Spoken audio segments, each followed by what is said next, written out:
de la police, d'accord? C'est moi qui pose des questions et vous me répondez. Ouais, je prends le big et le big, moi. Ouais, parce que tu connais, c'est un monstre, il fait peur. Il fait peur à madame la juge. Le big et le big, tu connais. Il va très bien me défendre. Il aime trop ça. C'est normal.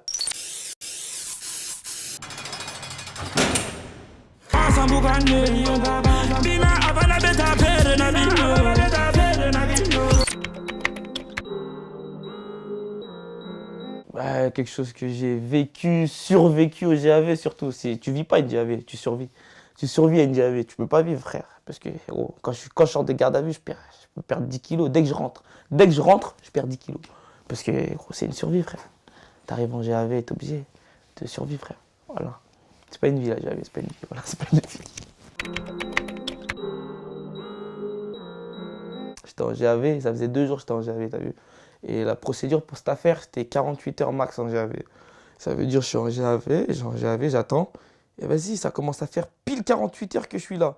Ça veut dire, je me dis, ah, si dépasse d'1 minute, bah c'est le vice de procédure, l'affaire elle est éteinte et je me casse d'ici.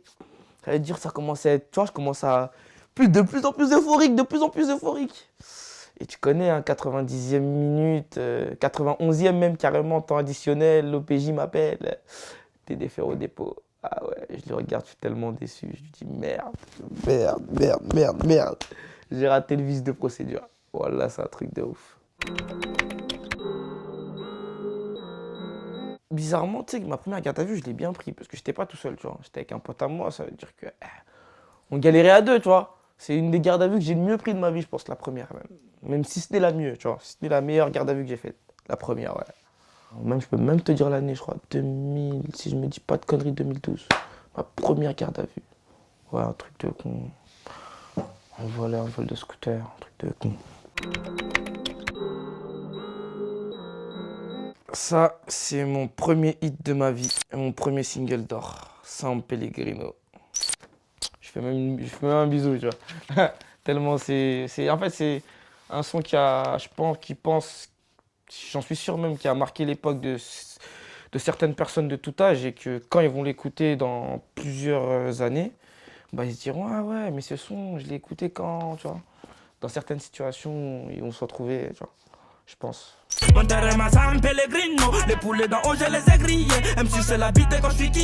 San Pellegrino, c'est quand j'ai emménagé dans le 13. Un jour, ça envoie les petits, tout ça, il y a un gravon, il dit, ouais, moi je veux une San Pellegrino, tu vois.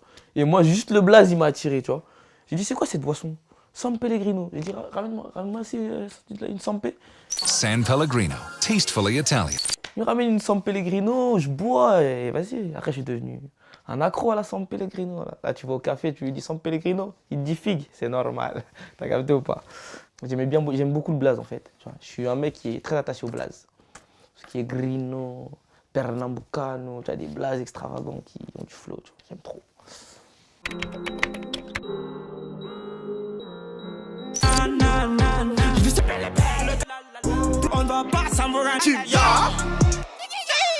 Ah, le shoot à la double bang, c'est comme ça qu'on l'appelle depuis le début. Bah, ça aussi, c'est en rapport avec la musique parce que c'est dans mon premier clip. Je levais pas ma jambe si haut dans mon premier clip, tu vois. Mais mes potes, ils ont kiffé, ils ont dit non, ça faut que ça reste ton identité, nous on veut le voir partout dans tes clips.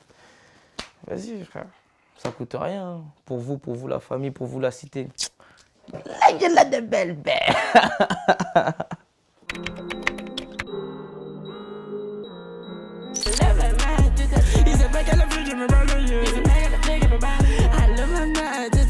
Bah, t'as vu, là je te parle en mode normal, tu vois. Mais après, je peux arriver en mode, je sais pas moi. Dans le bain de mon téléphone, il sonne, c'est un drogué qui m'appelle, non. Tu vois, on peut arriver plus aigu.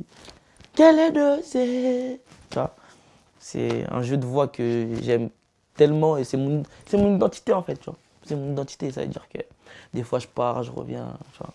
Mais en soi, t'as vu, je parle normalement. J'ai une voix douce, je parle calmement. Chill quoi. Ces variations viennent du fait que ouais, je suis né dans une musique qui s'appelle la rumba et le dombolo, tu vois. C'est des musiques de la musique congolaise, tu vois, tout simplement.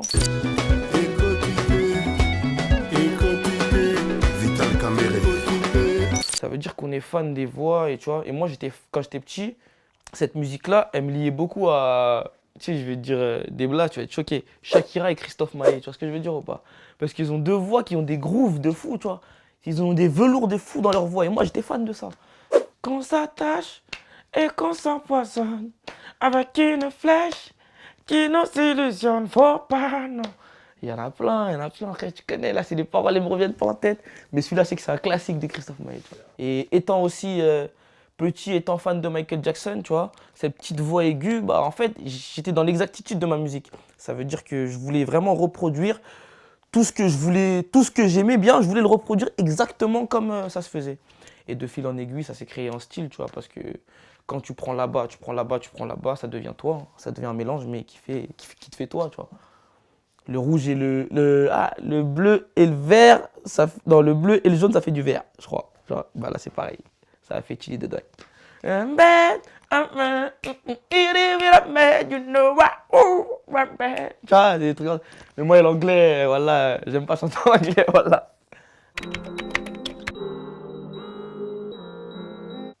Est-ce que vous rappelez vraiment vos vies dans les récits? Ce que vous dites dans vos écrits, est-ce que vous le vivez vraiment? Simple question. Est-ce que je vis vraiment... Est-ce que je raconte vraiment ma vie? Je vais te dire, sur... allez, on va dire 80% de mes textes, c'est ma vie, tu vois. C'est ma vie à moi. Les 10% qui restent, c'est la vie des gens qui m'entourent. Et les 10% qui restent, c'est l'amplification de la vie de pimp, tu vois. C'est un rêve, t'as vu? Parce que je vais t'expliquer aussi, tu vois. C'est bien beau d'expliquer la réalité tout le temps, tu vois. Mais les gens, ils ont envie de rêver aussi, tu vois. Et je vais pas lui dire... Il sait qu'il se lève tous les jours à 9h pour aller au travail. Il le sait, ça. Mais il a envie de rêver. Ça veut dire, laisse-moi lui dire que je suis dans la pimperie, que je suis dans la trap house, qu'il y a des meufs à gogo, tu vois, qu'il n'y a pas de problème, alors que quand... Tu vois ce que je veux dire ou pas? Que quand je sors, il y a des problèmes, mais laisse-le rêver, en fait. Ça veut dire, je le fais rêver à 10%, à 80%, je raconte ma vie, et à 10%, je raconte celle de mon entourage. C'est tout à fait normal. Pour ma part, c'est ça, en tout cas. Je te dis, j'écoute Jul, je trace ma route. Je trace ma route, je suis seul. Je trace ma route, je suis seul. Qui a de la peine quand tu pleures. T'es en garde à vue, déjà c'est solennel. Va écouter un son de fêtard. Et je trace ma route parce que ouais, t'es dans un moment où t'es solennel. Ça veut dire que t'as besoin d'une musique pour te consoler. Et c'est une musique que quand j'étais à l'hôpital, j'écoutais beaucoup, tu vois. Je trace ma route, je suis seul. Qui je peux appeler en garde à vue? Qui je peux appeler? Bah, j'appelle une personne qui répond tout le temps. Parce que t'es en garde à vue, t'as qu'un appel. C'est ça aussi. Faut une personne qui te répond tout le temps. Je pense que j'appellerais Jico. Ouais, Jico. Faut que je le prévienne. Parce que c'est lui qui répond tout le temps à son téléphone. Si t'as pas répondu, il te rappelle à la minute. C'est normal. C'est normal. Voilà. Tu vois ce que je veux dire ou pas? C'est quelqu'un de très assidu, tu vois. Tu peux pas le nier. Tu vois ce que je veux dire ou pas? Moi, je suis assidu, tu vois, quand même. Mais il y a un niveau au-dessus, tu vois. Il est très, très assidu, très, très, tu vois. Très, très là. Très, très présent. Même si des fois, tu connais, ça arrive. Mais c'est la personne la plus assidue à côté de moi, tu vois ce que je veux dire ou pas? Donc, c'est celle que j'appellerai en premier. Je peux prendre ce que je veux, hein. Je peux prendre ce que je veux, ça, merde. J'ai la dalle de ouf. Putain, j'ai perdu 10 kilos. Faut un truc qui me remet mes 10 kilos, ça veut dire. Putain, c'est quoi les années? Putain. Je te dis, je prends un grec. Hein. Un gros grec, supplément viande sur les frites, supplément fromage. Tu connais. Ça, c'est la garde à vue, ça, faut manger comme un porc. Pas le temps de la gastronomie, tout ça, non. J'ai pas le temps. Je suis là pour défourailler, tu connais. Oh, mais ça, c'est obligé. Il faut que je me détende. Tu connais, quand je me réveille, un petit crat. Tu connais, je descends. Après, quand j'ai fumé mon petit crat, je me dis, mais non, pourquoi j'ai fumé celui-là? J'en veux un deuxième. J'en fume un deuxième. Bam, je me creuse la faim, je mange. Et me voilà à l'interview Gave, hein, tu connais, c'est normal. Si je pouvais déposer plainte, oh là là! Contre qui? Mais pourquoi? Mais comment? Merde. J'ai porté plainte contre... Mais ça, c'est logique. Contre les forces de l'ordre. Ben oui, pour abus de puissance. Ces gens-là, tu peux pas porter plainte contre eux. Alors si je pourrais, je porterais plainte contre eux. Mais c'est pas normal, frère. Comment tu peux faire une garde à vue dans des cages insalubres comme ça. Mais t'es un animal, t'es un chien, mais c'est grave. Tu peux mourir, putain de merde. Mais oui. Non, je porterai plainte contre les baquets, voilà, vous êtes des bâtards. Mais vas-y, comme je vous ai dit, on s'aime pas, mais on se respecte, c'est carré. Grosse casse des daou.